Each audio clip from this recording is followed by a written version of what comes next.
I head for my in-laws' house begrudgingly. This is because I have to go see the person I least want to see in this world. It's my mother-in-law of all people.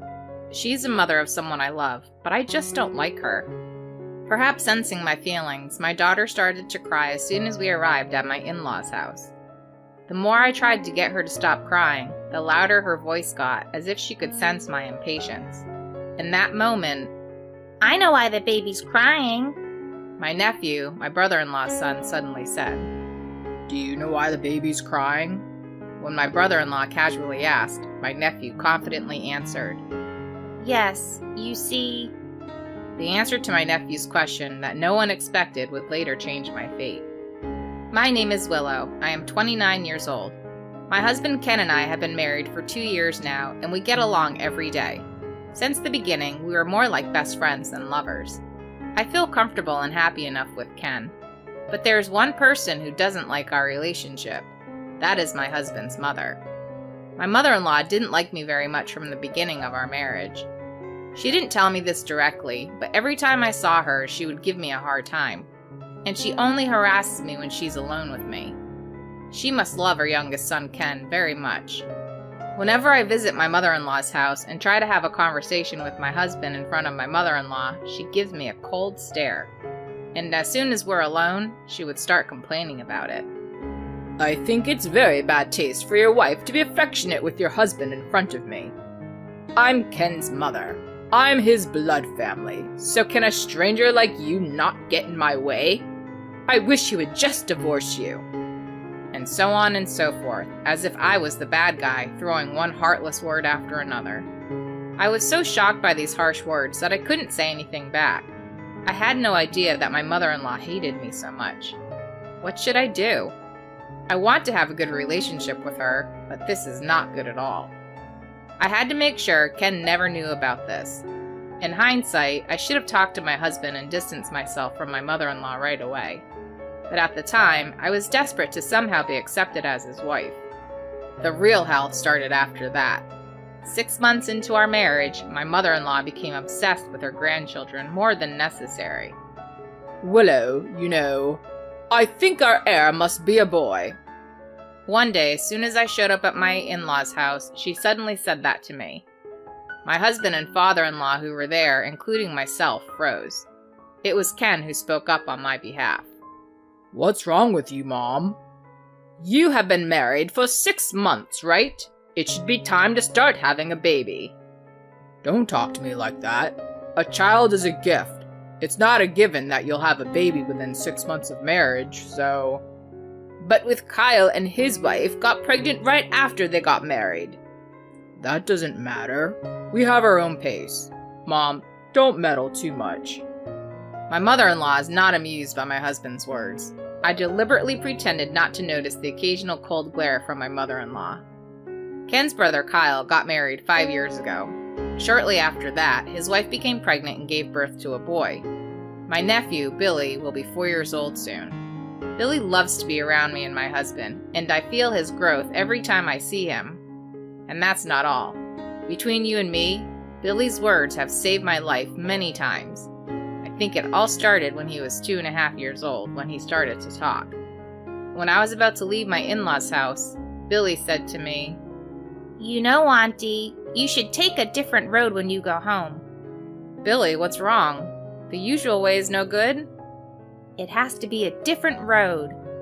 Okay, I'll take a different road today." "Yeah, use a different road." My husband had been drinking at my in-laws' house, so I couldn't ask him to drive, so I had to drive home. As I started to drive, Billy's words came back to me, so I drove home on a different road. The next day, the news reported that there had been a major accident on the original road I was supposed to take yesterday. When I saw it, I dropped the mug I was holding onto the floor without thinking. When I explained my conversation with Billy to my husband, who came running to me, he said it was just a coincidence. After that, Billy often made comments that bothered me. He never displays any of his abilities in front of my husband or mother-in-law. Does he have magical powers? One day, I approached my brother-in-law Kyle about this. "Excuse me, Kyle, I'd like to talk to you about Billy." I didn't miss the moment when my brother-in-law's face scrunched up for a moment. He must have sensed something. He pulled my arm and moved from the living room to the hallway. Then he said in a quiet voice so that others could not hear, "What's this about Billy?" Well, maybe it's just a coincidence, but Billy saved my life a couple times. Billy saved you? Yes, I've been saved from accidents and a few other times. I was wondering if maybe Billy has some kind of special power. I see. So, you too? What do you mean? He usually only uses that power in front of me and my wife, but I guess he used it in front of you too. Apparently, Billy had shown that power to my brother-in-law and his wife several times. According to my brother-in-law, he never made such comments to anyone outside of the family, so he didn't care much about it. However, if this ability was revealed to the public, it would eventually become a big problem. In order to avoid such a situation, my brother-in-law and his wife were desperately trying to hide Billy's power. I was curious as to why Billy was using his power on me too. It's been almost a year since I found out about Billy's powers. I found out that I was pregnant a while ago, but I had been suffering from morning sickness and had not been able to visit my in-laws very often. I heard that my brother-in-law and his wife were coming back to visit them when we did. I was eager to see them, but at the same time, I was somewhat relieved that I wouldn't have to see my mother-in-law. In the last trimester of my pregnancy, morning sickness finally settled down. But on the other hand, my belly was getting bigger, so my daily life started to be a little bit difficult. I'm on maternity leave from work, but I have a lot of things to prepare for. You never know when your child will be born. And when I went on maternity leave, my mother-in-law called me every day. "Hello, Willow? Are you taking the supplements I sent you?" Well, I'm taking folic acid supplements that I originally bought myself. "That's not good enough. Take the ones I sent you.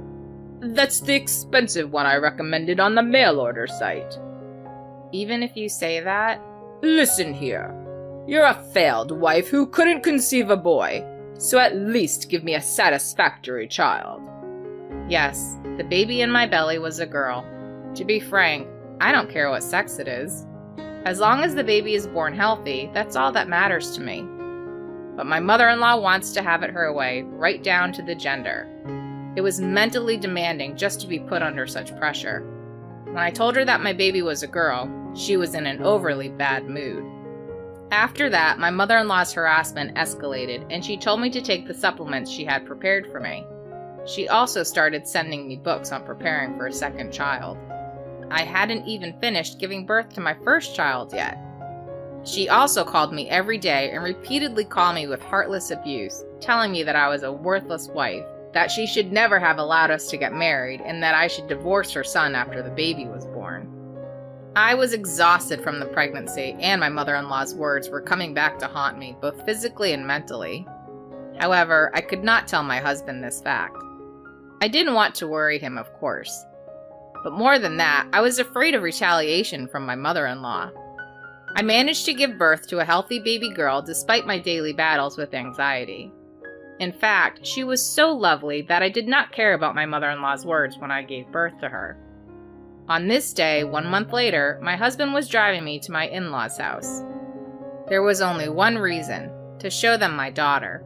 My brother-in-law and his wife and Billy would also be there today. I was afraid of what my mother-in-law would say, but I was looking forward to see my father-in-law and my brother-in-law's family for the first time in a while, more than anything else. But when we arrived at my in-laws' house, I found it difficult to walk to the garage. I wondered what my mother-in-law would say to me again. If it was just me, it's fine, but if she hurt my daughter too as she grew up, I couldn't stop thinking about that. However, what had come to pass had been done. I head for my in-laws' house begrudgingly. Fortunately, it was my brother-in-law, not my mother-in-law, who greeted us. My brother-in-law and his family had also arrived about 30 minutes earlier, and my in-laws were playing with Billy in the living room. When my mother-in-law saw me, she glared at my daughter. Then, as if sensing something, my daughter started to break down. I don't know what happened. I had given her milk in the car earlier, and she had been sleeping when I arrived. My husband wondered what was wrong, but my father-in-law tried to reassure us by saying, "It's just that she's in a different place than usual." I tried my best to soothe her, but she just wouldn't stop crying. My mother-in-law sighed loudly and looked at me in annoyance. And as she walked by me, she mumbled, "This is why girls are no good." At that moment, I felt a surge of anger that I had never felt before. No matter how much I loved her son, I just couldn't forgive her for this comment. What the hell was wrong with her? Why does it matter what sex she is? What is that attitude when your grandchild is born safe and sound? Enough already. I'll never show my face here again. I just need to endure this for one day, I thought, trying desperately to suppress my resentment. Then, I know why the baby's crying. Billy, who had been happily playing with his toys, suddenly said something like that. I immediately looked at my brother-in-law and exchanged eye contact. I thought to myself, maybe he's activating his power. My brother-in-law casually asked, "Do you know why the baby's crying?" Billy confidently opened his mouth. She's crying because she feels sorry for Auntie. My husband was the first to react to his words. "Billy, what do you mean? Is that what the baby is saying?" Yep. The baby is telling Grandma to stop bullying her mom. At the mention of the word bullying, everyone in the room turned to look at my mother-in-law, and then my mother-in-law started shaking, and then said in a muffled voice, "What's wrong with this child? So weird." Billy continued without caring about the situation. Grandma has been being mean to Auntie for a long time, and that baby had known it from the time she was in her belly, and that she had always hated it. My husband responded to Billy's words with a straight face. "Billy, is that true?" Yes, it's true. The baby says she couldn't even tell her daddy because he's too nice to her. The baby is saying, "Daddy, please help Mommy." "I see. Thank you. Billy, you made me finally realize it too." My husband stroked Billy's head and gave him a gentle smile. Then he turned his head back to his mother and his expression changed to that of a demon. He could hear his mother's voice, but he didn't care and started to yell at her. "Mom, is it true what Billy just said?" "No, it's not true. I don't know anything about that. You're insane to believe anything a child says." "I'm going to ask Willow for the facts right here and now, okay?" "Of course it's okay. Willow knows the truth. I've never been mean to you, have I?" My mother-in-law drags her face and makes eye contact with me as if she's trying to get me to cover for her. I realized for a moment that I was intimidated, but at the same time, all the times my mother-in-law had sneered at me came rushing back to me. If there was ever a time to admit everything, I thought it was now. I looked my husband straight in the eye and said, "Ken, I'm sorry I didn't tell you before. Your mother has been bullying me ever since we got married." "I knew it." "But I was afraid of what she would do to me if I told you." "Thank you for telling me. I'm sorry I didn't notice." I shook my head and my husband hugged me and my daughter. Then he turned to my mother-in-law and said something I've never heard him say before. "How dare you do this to someone I care about? I didn't think you were that much of a jerk. I'm disappointed. I don't even consider you a mother anymore. I want you to stay the hell out of my life." No. Please, Ken. It's not what you think. This is a misunderstanding." "Misunderstanding? Why would Willow lie about this? I know for a fact that you've been bullying Willow. You should be ashamed of yourself as a mother. You knew that if you did that, your family would be disgusted with you." "Because Willow took you from me, and because the baby wasn't a boy, so I did it for you." "For me? If that's what you think, then don't ever get involved with us again. My life will be ruined because of you, Mom. And what's wrong with your grandchild being a girl? Don't force your selfish desires on me." "Ken, please listen to me. I don't want Willow to feel any worse. If it's between you and Willow, I'll take Willow over you any day. I'm not going to continue a family with a piece of shit like you. I'm cutting you out of my life forever." "Ken, no, don't say that. Don't say that." My mother-in-law sobbed and clung to my husband's feet. He looked at her with disdain. After that, my husband declared that he would cut ties with his mother, just as he had said. In response, my father-in-law and brother-in-law also announced that they would sever ties with my mother-in-law. My father-in-law forced my mother-in-law to divorce him and kicked her out of the family home. My mother-in-law had no money and nowhere to go, so she had no choice but to go back to her parents' house. However, my mother-in-law, who can barely make ends meet, is now treated like a housekeeper. It's the best ending she could have deserved. Karmic retribution. She should suffer at best until the day she admits her wrongs. We, on the other hand, still visit my father-in-law and brother-in-law and their families.